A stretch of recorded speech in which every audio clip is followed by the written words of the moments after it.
கர்த்தருடைய நாமத்திற்கு மகிமை உண்டாகட்டும். நேற்று உலகம் முழுமையாக கிறிஸ்துவின் பிறப்பு கிறிஸ்துமஸ் பண்டிகை நாம் கொண்டாடினோம்.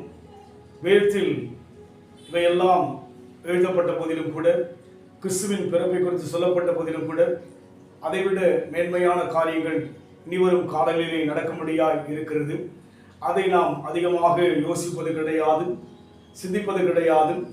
அதை சற்று தியானிக்கும்படியாக பிலிப்பியர் 3ஆம் அதிகாரம் 20ஆம் வசனம், நம்முடைய குடியிருப்போ பரலோகத்தில் இருக்கிறது, அங்கே இருந்து கர்த்தராய் இருக்கிற இயேசு கிறிஸ்து என்னும் இரட்சகர் வர எதிர்பார்த்து கொண்டிருக்கிறோம் என்று சொல்லி பவுல் இங்கே பிலிப்பி சபைக்கு சொல்வதை பார்க்கிறோம். இரட்சகராய் இயேசு கிறிஸ்து வருவதை குறித்து எதிர்பார்ப்பதாக சொல்லப்படுகிறது. இயேசு கிறிஸ்து 2000 ஆண்டுகளுக்காக இந்த உலகத்தில் பிறந்து வாழ்ந்தது எவ்வளவு உண்மையோ, சரித்திரத்தில் யாவரும் நம்புகின்ற ஒரு காரியமாய் இருப்பதை போல வேதம் சொல்கிறது, இயேசு கிறிஸ்து மறுபடியும் வருவான்னு சொல்லி இதை தேவ ஜனங்களாகிய நாம் அதிகமாய் சிந்திப்பது கிடையாது. தெளிவாய் சொல்கிறார், அங்கே நம்முடைய குடியிருப்போ பரலோகத்தில் இருக்கிறது, அங்கே இருந்து கர்த்தராய் இருக்கிற இயேசு கிறிஸ்து என்னும் இரட்சகர் வர எதிர்பார்த்து கொண்டிருக்கிறோம் என்று சொல்லி பார்க்கிறோம்.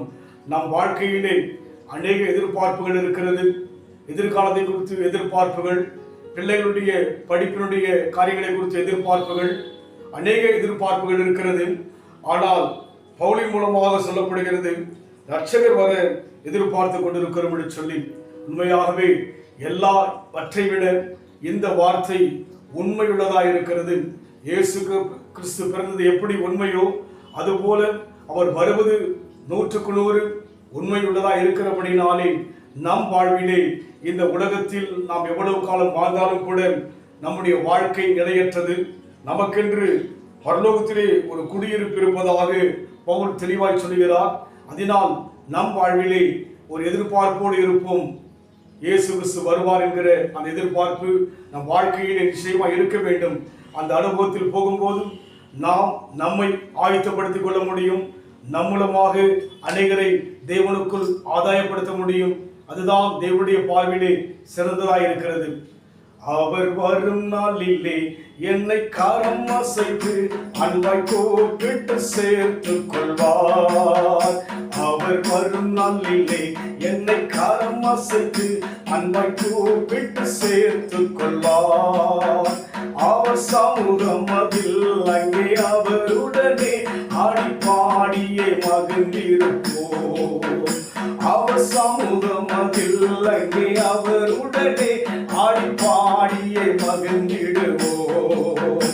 ஆனந்தமே பரமானந்தமே, இது மாபெரும் பாக்கியமே.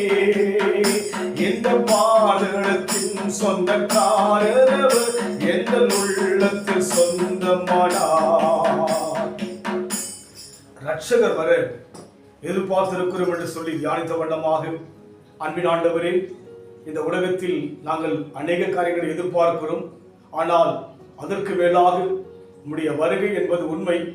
அதற்காக நாங்கள் வாழ, அதை எதிர்பார்க்க, அநேகரை உம்முடைய ராயத்துக்கு ஆண்டவரே கொண்டு வரும்படியாக, எங்கள் மூலமாக நீர் கிரியை செய்யும்படியாக எங்களை தாழ்த்து கொடுக்கிற ஆண்டவரே, நீர் பொறுப்படுத்திக் கொள்ளும் ஆசீர்வதியும் இயேசுவின் நாமத்தில் பிதாவே, ஆமென்.